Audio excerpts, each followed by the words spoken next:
Hello everyone, good morning to all of you. Welcome to logic Pathshala. आज के इस video में हम कवर करेंगे 23 मार्च 2023 के इंपॉर्टेंट करंट अफेयर्स के क्वेश्चंस। फ्रेंड्स, मैंने यहाँ पे सभी क्वेश्चन बिल्कुल सिलेक्टेड लिए हैं जो आपके एग्जाम पॉइंट ऑफ व्यू से काफ़ी ज़्यादा इंपॉर्टेंट हैं, और साथ में हम क्वेश्चंस के साथ साथ रिवीजन भी करते हैं ताकि हम हर एक करंट अफेयर्स के साथ में जुड़े रहें, और स्टैटिक जीके भी आपका साथ ही में प्रिपेयर होता रहता है।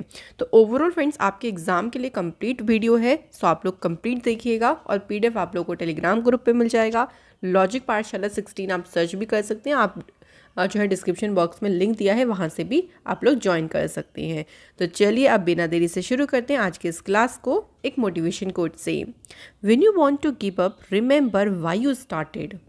कभी कभी देखिए, जब भी हम तैयारी करते हैं एग्ज़ाम की या कुछ भी लाइफ में प्रिपरेशन करते हैं, सो हमारा मन कर जाता है बीच में गिव अप करने का। कई बार हम प्रॉब्लम से परेशान हो जाते हैं कि यार नहीं हो रहा है, छोड़ देते हैं। लेकिन हाँ, उस टाइम ये ज़रूर याद करें कि जब आपने इस काम को शुरू किया था तब आपके मन में क्या था, कि आपकी जो इतनी टाइम की मेहनत है, अगर आप उसे छोड़ देंगे तो वो मेहनत आपकी बेकार हो जाएगी।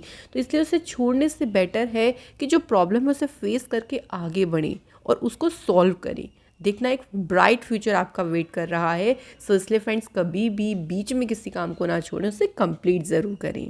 तो चलिए स्टार्ट करते हैं इंपॉर्टेंट डे से। तो 23 मार्च है आज, very important day, world meteorological day. So world meteorological day मनाया जाता है 23 मार्च को। ये दिन जो है वो लोगों को अर्थ का जो एटमॉस्फेयर है उसकी प्रोटेक्शन, उसकी रक्षा के बारे में जो उनका रोल है, उनकी भूमिका है, उसके बारे में अवेयर करने में हेल्प करता है। अब बात आती है इम्पॉर्टेंट थीम की। तो थीम आपको 100% याद रखनी है, the future of weather, climate and water across generations. तो ये इसकी थीम रही है इस बार की। स्टार्ट करते हैं वेरी फर्स्ट क्वेश्चन से। क्वेश्चन है, the Time magazine has released its annual list of the world greatest places for the year 2023 and how many Indian destination have made it to the list. देखिए, अभी time magazine ने 2023 के लिए विश्व के महानतम स्थानों की एक लिस्ट बनाई है। ठीक है, एनुअल लिस्ट ही जारी करता है, 2023 के लिए भी जारी की गई है। अब कितनी इंडियन डेस्टिनेशंस को इस लिस्ट में रखा गया है ये बताना है। सो सही आंसर जो है वो है 2।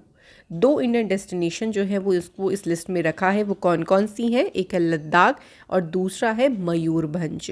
तो आपको दोनों डेस्टिनेशन का नाम भी याद रखना है, ये लोकेशन पूछ सकती हैं। लद्दाख आप सभी जानते हैं हाई एल्टीट्यूड रीजन है, जो कि फेमस है अपने लैंडस्केप, क्रिस्टल क्लियर लेक्स और स्नो केप्ड माउंटेन्स के लिए। और लद्दाख में अभी गवर्नर भी रिसेंट अपॉइंट हुए हैं। तो आपको याद होगा कि बीडी मिश्रा जो हैं वो लद्दाख के बने हैं नए गवर्नर, ये याद ज़रूर रखिएगा। सेकंड जो प्लेस है वो है मयूरभंज, जो कि लेसर नोन डेस्टिनेशन है, और ये उड़ीसा के ईस्टर्न जो पार्ट है ना, वहाँ पे लोकेटेड है। सो लोग कम जानते हैं डेस्टिनेशन के बारे में, बट ये बहुत ही ब्यूटीफुल डेस्टिनेशन, आप ज़रूर सर्च करिएगा इन दोनों डेस्टिनेशंस को। सो इन दोनों डेस्टिनेशन को रखा है वर्ल्ड ग्रेटेस्ट प्लेसेस की लिस्ट में टाइम्स मैगजीन के द्वारा। नेक्स्ट क्वेश्चन देखिए, the second sustainable working group meeting under India G20 chairmanship begin in which city. तो भारत की G20 अध्यक्षता में जो दूसरी सस्टेनेबल फाइनेंस वर्किंग ग्रुप की बैठक है, ये किस शहर में शुरू हुई है? G20 पे मैं जल्दी आपके लिए वीडियो लेके आ रही हूँ, थोड़ा सा हम उस पर ऊपर वर्क चल रहा है। सो G20 से अभी तक की जो मीटिंग्स हुई हैं ना, उन्हें हम ज़रूर कवर करेंगे। सो अब इस मीटिंग की बात करते हैं। तो ये मीटिंग जो है ना वो उदयपुर में हुई है, उदयपुर में शुरू हुई है, और ये second sustainable finance working group की मीटिंग है। 3 दिन ये मीटिंग चलेगी, जिसमें फोकस किया जाएगा जो रेलिवेंट पॉलिसीज़ और बेस्ट प्रैक्टिसेस हैं, देखिए उनको आइडेंटिफाई किया जाएगा ताकि हम इंश्योर कर सकें ग्लोबल ग्रोथ और स्टेबिलिटी को। ठीक है, तो उनके ऊपर पूरा का पूरा ध्यान इसमें केंद्रित किया जाएगा। अच्छा, अगर हम सस्टेनेबल फाइनेंस वर्किंग ग्रुप की पहली मीटिंग की बात करते हैं तो वो गुवाहाटी में हुई थी, 2 और 3 फरवरी को हुई थी। ठीक है, चौथी मीटिंग भी इसी साल होगी, और चौथी मीटिंग कहाँ पे होगी friends? Will be held in Mahabalipuram. तो थर्ड मीटिंग महाबलीपुरम में होगी और फिर चौथी मीटिंग वाराणसी में होगी। तो आप 4 मीटिंग का पूरा ब्यौरा देख सकते हैं। पहली मीटिंग गुवाहाटी में हुई, सेकेंड मीटिंग उदयपुर में, थर्ड मीटिंग महाबलीपुरम में, और जो चौथी मीटिंग है वो वाराणसी में। तो इस तरीके से शेड्यूल हमें इसका ध्यान रखना है। यहाँ आप देख सकते हैं कुछ और इम्पॉर्टेंट मीटिंग्स की। तो 4th जो Y20 कंसल्टेशन मीटिंग ये पुणे महाराष्ट्र में हुई। पहली जो लेबर 20 मीटिंग हुई थी वो अमृतसर पंजाब में हुई। Second business B20 meeting, second का मतलब है कि दूसरा एडिशन हुआ इसका, आइजॉल मिजोरम में। G20 फॉरेन मिनिस्टर्स की मीटिंग कहाँ पे हुई थी? नई दिल्ली में। नेक्स्ट क्वेश्चन पे बढ़ते हैं फ्रेंड्स। अगला क्वेश्चन है which state passed the right to health bill. अभी रिसेंटली कौन से स्टेट ने, देखिए फ्रेंड्स, स्वास्थ्य का अधिकार विधेयक जो है इसे पारित किया है? तो सही आंसर है राजस्थान की सरकार ने जो है फ्रेंड्स इस बिल को पारित किया है। अच्छा, बात करते हैं इसके बारे में थोड़ा सा। देखिए तो इसमें जो देखिए गवर्नमेंट हॉस्पिटल हैं एज वेल एज जो प्राइवेट रन इंस्टीट्यूशंस हैं, देखिए वहाँ पर दोनों में जो स्टेट के रेजिडेंट्स हैं उनके लिए free of cost emergency treatment का इसमें प्रावधान दिया गया है कि भाई इमरजेंसी जो ट्रीटमेंट है उनको फ्री ऑफ कॉस्ट ट्रीटमेंट उनको प्रोवाइड किया जाएगा इस बिल के तहत। और राजस्थान बना है पहला और ओनली स्टेट पूरी कंट्री का जिसने राइट टू हेल्थ बिल को पास किया है। सो वेरी इंपॉर्टेंट क्वेश्चन होगा आपके एग्जाम पॉइंट ऑफ व्यू से। राजस्थान जो कि एरिया वाइज तो लार्जेस्ट इंडियन स्टेट है, लेकिन अगर पॉपुलेशन में देखेंगे तो 7th पॉपुलेशन में उत्तर प्रदेश सबसे टॉप पर है। सीएम है यहाँ के अशोक गहलोत, गवर्नर है कालराज मिश्रा, यहाँ की मेजर ट्राइब्स हैं भील, ढांका, गारसिया, कठोदी, और नेशनल पार्क्स में है मुकुंदरा हिल्स, डेजर्ट, केवलादी घाना, रणथंबोर नेशनल पार्क और सरिस्का नेशनल पार्क। अभी आपको राज होगा राजस्थान पहला स्टेट बना था जिसने ब्लाइंडनेस कंट्रोल पॉलिसी को लागू किया था। इसके अलावा friend prime minister Modi ji ने जो मानगढ़ धाम है राजस्थान में उसे नेशनल मॉन्यूमेंट का दर्जा दिया। रामगढ़ जो वाइल्ड लाइफ सेंचुरी है ये राजस्थान का चौथा टाइगर रिजर्व बना। राजस्थान की सरकार ने प्रशासन गांव के संग कैंपेन को शुरू किया। मिशन निर्यातक बानो यहाँ पर शुरू किया गया और राजस्थान की सरकार ने वैदिक एजुकेशन और संस्कार बोर्ड की स्थापना की। तो फ्रेंड्स मैं बहुत ज़्यादा आप लोगों के लिए कोशिश करती हूँ कि मैं रिवीजन आप लोगों को ज़रूर कराऊँ। अब आप देख सकते हैं कि राजस्थान से आपको काफ़ी सारी न्यूज़ यहाँ से याद हो गई होंगी। चलिए फिर याद हो गई हैं तो फिर अगले क्वेश्चन की तरफ आगे बढ़ती हैं।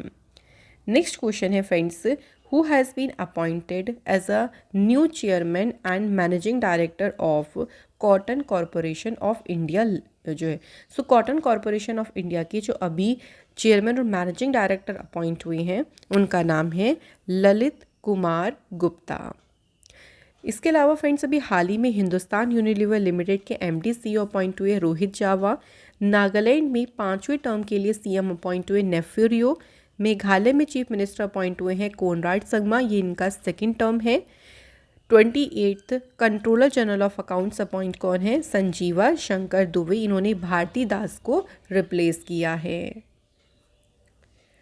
नेक्स्ट क्वेश्चन देखिए, who has been appointed as an honorary officer in the general division of the order of Australia. Order of Australia के जनरल डिवीज़न में मानद अधिकारी के रूप में किसे नियुक्त किया गया है? आंसर इज रतन टाटा जी को अपॉइंट किया गया है एज एन ऑनरी ऑफिसर के पद पे। क्यों अपॉइंट किया गया है? देखिए तो इनकी जो डिस्टिंग्विश सर्विस रही है Australia India bilateral relations, particularly वहाँ पे ट्रेड, इन्वेस्टमेंट और फिलेंथ्रॉफी के फील्ड में जो उनकी सेवा रही है उसके लिए उनको जो है वो as a honorary officer appoint किया है। रतन टाटा जी के बारे में आप सभी जानते होंगे, he is the chairman emeritus of Tata Sons, former chairman of the Tata group and one of the world richest entrepreneurs. So इनके बारे में याद रखिएगा फ्रेंड्स। नेक्स्ट क्वेश्चन देखिए, who has been selected for the Sangita Kalanidhi award 2023। संगीत कलानिधि पुरस्कार 2023 के लिए किसे चुना गया है? करेक्ट आंसर है बॉम्बे जयश्री, इन्हें चुना गया है संगीत कलानिधि अवार्ड के लिए। बात करें इनके बारे में, बॉम्बे जयश्री के बारे में, she is one of the foremost Carnatic musicians. तो अभी आज के जो अग्रणी कर्नाटक संगीतकार हैं उनमें से ये एक हैं। और इन्होंने जो है वो इनकी इनिशियली जो ट्रेनिंग हुई थी वो इनके पेरेंट्स के द्वारा हुई थी। उसके बाद ये टी.आर. बालमनी और जो वायलिनिस्ट हैं लालगुडी जी जयरामन, उन्होंने इन्हें ट्रेन किया। इनको पद्मश्री भी अब मिला है। कब? ये ईयर आपको याद रखना है, 2021 में इन्हें पद्मश्री से सम्मानित किया गया था। बात हुई है फ्रेंड्स अवार्ड्स की, तो देखिए अभी रिसेंट सरस्वती सम्मान से सम्मानित किया गया तमिल राइटर शिवा शंकरी जी को उनकी बुक सूर्यवंशम के लिए। 32nd व्यास सम्मान मिला ज्ञान चतुर्वेदी जी को उनके नोवेल पागल खाना के लिए। नोवेल का नाम भी याद रखना है। प्रिजर प्राइज 2023 ये मिला डेविड चिपरफील्ड को। और मार्कोनी प्राइज 2023 मिला हरि बालकृष्णन को। Next question, who was declared the winner of the Christopher Martin Jenkins Spirit of the Cricket Award 2022? Christopher Martin Jenkins spirit of cricket award का विजेता किसे घोषित किया? सो नेपाल के बैट्समैन हैं आसिफ शेख, जिन्हें डिक्लेयर किया गया है विनर इस अवार्ड का। ये जो अवार्ड है ये हर साल प्रेजेंट किया जाता है मेलबोर्न क्रिकेट क्लब के द्वारा। बात करें अगर हम आसिफ शेख की, तो उनको ये अवार्ड मिला है उनके स्पोर्टिंग कंडक्ट, जो कि मेंस T20 इंटरनेशनल मैच हुआ था नेपाल और आयरलैंड के बीच में फरवरी 2022 में। तो उसमें जो उनका एक तरीके से स्पोर्टिंग जो कह सकते हैं कि मैनर या उनका आचरण जो शो हो रहा है, तो उसमें जो उन्होंने अपना वर्क किया है, जो उन्होंने स्पोर्ट खेला है, उसी के लिए उनको ये जो अवार्ड है ये दिया गया है, जिसे कहते हैं CMJ spirit of cricket award. So ये नेपाल के बैट्समैन हैं, हमें ये भी याद रखना है। नेक्स्ट क्वेश्चन है, women and men in India 2022 book launched by. So ये बुक का नाम है women and men in India 2022। ये बुक लॉन्च किसने की है? इंद्रजीत सिंह राव ने फ्रेंड्स इस बुक को लॉन्च किया है। ये स्टेट मिनिस्टर हैं, स्टैटिस्टिक्स एंड प्रोग्राम इम्प्लीमेंटेशन जो है वो इनके पास में मिनिस्ट्री है, स्टेट मिनिस्टर है ये। इन्होंने जो है वो इस बुक को लॉन्च किया है। अच्छा, इस बुक की बात करते हैं तो ये बुक जो है कवर करती है वाइड रेंज ऑफ टॉपिक्स को, जिसमें political participation, education, employment, health और डेमोग्राफी जो इंडिकेटर्स हैं, तो ये सारे जो विषय हैं, सब्जेक्ट्स हैं, इनको शामिल किया गया है। सो इन सभी को कवर करती है ये बुक। अब बुक्स की बात आई है, फिर से हम रिवीजन ना करें ऐसा नहीं हो सकता है, तो चलिए फ्रेंड्स रिवाइज करते हैं। मुंडका उपनिषद द ब्रिज टू इमोर्टेलिटी, ये बुक लिखी डॉक्टर करण सिंह ने और इसे रिलीज़ किया वाइस प्रेसिडेंट जगदीप धनखड़ जी ने। India struggle for independence Gandhian era, ये बुक लिखी पी ज्योति मनी एंड जी बालन ने और इसे सुप्रीम कोर्ट के जज वी रामसुब्रमण्यम जी ने रिलीज़ किया। India's vaccine growth story from cowpox to vaccine Maitri, इस बुक को रिलीज़ किया मनसुख मांडव्य जी ने। Modi shaping a global order in flux, friends ये बुक जो है वो JP नड्डा ने लिखी है। नेक्स्ट क्वेश्चन देखिए, who has become the first woman in the sport to have a stadium named after her in Raebareli. तो रायबरेली में अपनी नाम पर स्टेडियम बनाने वाली खेल की पहली महिला कौन बनी? तो इन्होंने खुद के नाम पर देखिए एक स्टेडियम को बनाया है और इनका नाम है रानी रामपाल। और ये स्टेडियम कहाँ बनाया गया ये भी याद रखेंगे, रायबरेली में। स्टेडियम का नाम रखा है रानीज गर्ल्स हॉकी टर्फ। तो पूछ सकते हैं आपसे कि जो हॉकी स्टेडियम बनाया है रायबरेली में, इसका नाम क्या रखा गया? अब देखिए अभी रिसेंट जो पर्सन न्यूज़ में रही हैं उनके बारे में बात करें तो अभी अर्जेंटीना के जो कैप्टन है लियोनेल मेसी, इन्हें बेस्ट प्लेयर का नाम इनके लिए नामित किया गया है इन द मेंस फुटबॉल में बाय फीफा के द्वारा। चेतन शर्मा जो कि चेयरमैन है of the senior mains selection committee की, उन्होंने अपना रेजिग्नेशन सबमिट किया BCCI के सेक्रेटरी जय शाह को। स्मृति मंधाना जो कि अभी पहली बार वुमेंस प्रीमियर लीग हुआ है, तो उसका जो ऑक्शन हुआ था उसमें सबसे ज़्यादा बिड जो है वो किस पे लगी थी? स्मृति मंधाना पे लगी थी। अगला क्वेश्चन है, Kylian Mbappe will take over as a captain of the football team of which country. तो किस देश की फुटबॉल टीम के ये कैप्टन का इन्होंने पदभार संभालेंगे? आंसर है फ्रेंड्स फ्रांस। तो ये फ्रांस के जो हैं आप कैप्टन बन गए हैं। इन्होंने ह्यूगो लोरिस जो है उन्होंने स्टेप डाउन कर लिया था। देखिए जब वर्ल्ड कप फाइनल हुआ था जिसमें अर्जेंटीना ने डिफीट कर दिया था फ्रांस को, उसके बाद तो है वो ह्यूगो ने स्टेप डाउन कर दिया था। उसके बाद अब किलियन मबाप्पे जो है वो फ्रांस के कैप्टन बनेंगे। उनका पहला गेम एज अ कैप्टन होगा 24 मार्च को यूरो 2024 का जो क्वालिफायर होने वाला है नीदरलैंड के अगेंस्ट में। तो ये उनका पहला गेम होगा एज अ कैप्टन के तौर पे। Next question, who has won the men's single title at the all England open badminton championship. All England open badminton championship में अगर बात करें मेंस सिंगल यानी पुरुष एकल का खिताब किसने जीता? तो राइट आंसर है फ्रेंड्स ली शी फेंग। इन्होंने जीता है इसमें मेन सिंगल का टाइटल। और इसी चैंपियनशिप में आप ध्यान रख लीजिएगा वुमेन सिंगल का टाइटल किसने जीता? साउथ कोरिया की प्लेयर है आन से योंग, इन्होंने जीता है वुमेन सिंगल टाइटल। तो आपको वन लाइनर में दोनों ही एज इट इज़ ध्यान रखने हैं। नेक्स्ट क्वेश्चन है, who won the Saudi Arabian grand pre 2023। तो सऊदी अरब जो ग्रैंड प्री हुई है इसका खिताब किसने जीता?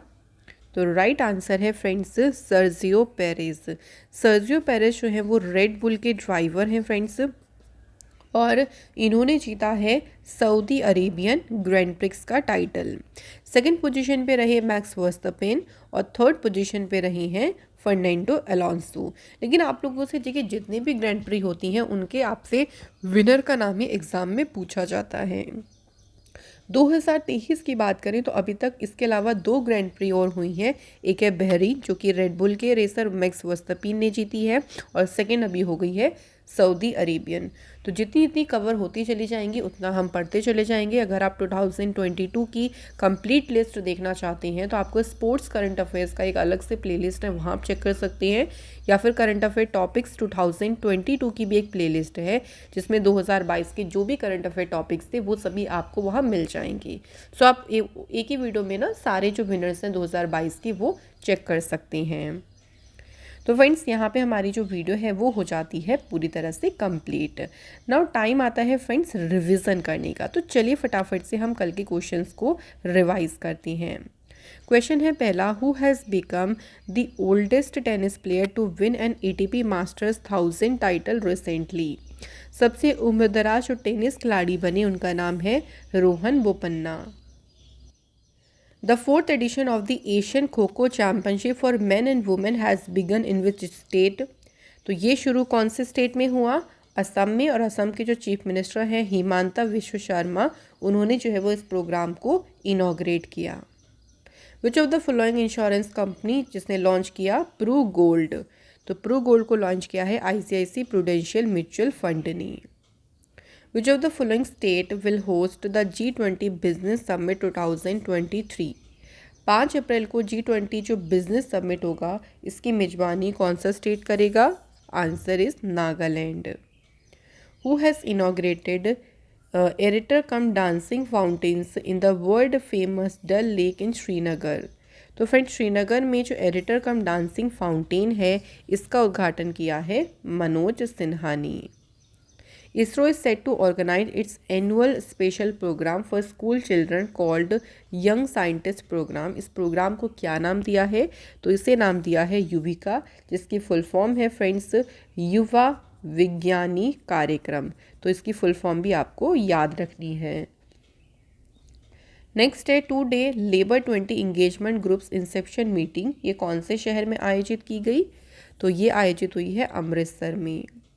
The Ministry of Women and Child Development is celebrating which edition of the पोषण पखवाड़ा with various activities nationwide? पोषण पखवाड़े का कौन सा जो है संस्करण मना रहा है? तो फ्रेंड्स आंसर हो जाएगा 5th edition. According to the US Department of Energy's Lawrence Berkeley National Laboratory, India जो है वो कब तक अचीव कर लेगा एनर्जी इंडिपेंडेंस को? तो इंडिया जो है 2047 में स्वतंत्र ऊर्जा हासिल कर लेगा। The 10 day Africa India field training exercise जिसका नाम है एफिंडेक्स, ये कौन से शहर में ऑर्गेनाइज हो रही है? तो ये हो रही है ऑर्गेनाइज पुणे में, और ये इंडिया और अफ्रीका के बीच में एक्सरसाइज चल रही है। तो फ्रेंड्स ये थे हमारे इंपॉर्टेंट क्वेश्चंस। कल आप लोगों से क्वेश्चन पूछा गया था कि सरस्वती सम्मान से किसे सम्मानित किया गया। आंसर है शिवा शंकरी जी को। सेकंड क्वेश्चन था कि इंडिया में यूएस के एम्बेसडर कौन अपॉइंट हुए हैं। Eric Garcetti. So thank you so much guys, सभी ने बिल्कुल राइट आंसर करे हैं दोनों क्वेश्चंस के। एंड थैंक यू आप सभी को मेरा जो टीचिंग मेथड है वो पसंद आता है, तो इससे मुझे बहुत खुशी मिलती है देखिए। और हम कोशिश भी ये करते हैं कि आपको अच्छे से अच्छा कंटेंट प्रोवाइड कर सकें। तो आज के हमारे कमेंट है Nandita and Kiran Kumar Singh. Thank you so much both of you. तो चलिए आज के क्वेश्चंस की बारी आती है। पहला क्वेश्चन है जन औषधि दिवस ये हर साल कब मनाया जाता है। सेकंड क्वेश्चन है देखिए, India's vaccine growth story from cowpox to vaccine Maitri, इस बुक को रिलीज़ किसने किया। ये दो क्वेश्चन हैं आप लोगों के लिए। सिंपली आप लोग जल्दी से फटाफट से आंसर कर दीजिए हमें कमेंट बॉक्स में। इसी के साथ फ्रेंड्स ये वीडियो आज की हमारी यहाँ पे कंप्लीट होती है। वीडियो पसंद आई है तो वीडियो को लाइक ज़रूर करें, शेयर करें अपने दोस्तों के साथ और प्लीज़ चैनल को सब्सक्राइब ज़रूर करें। मैं आपसे मिलूँगी अनदर इम्पॉर्टेंट क्लास में। Thank you so much for watching this video.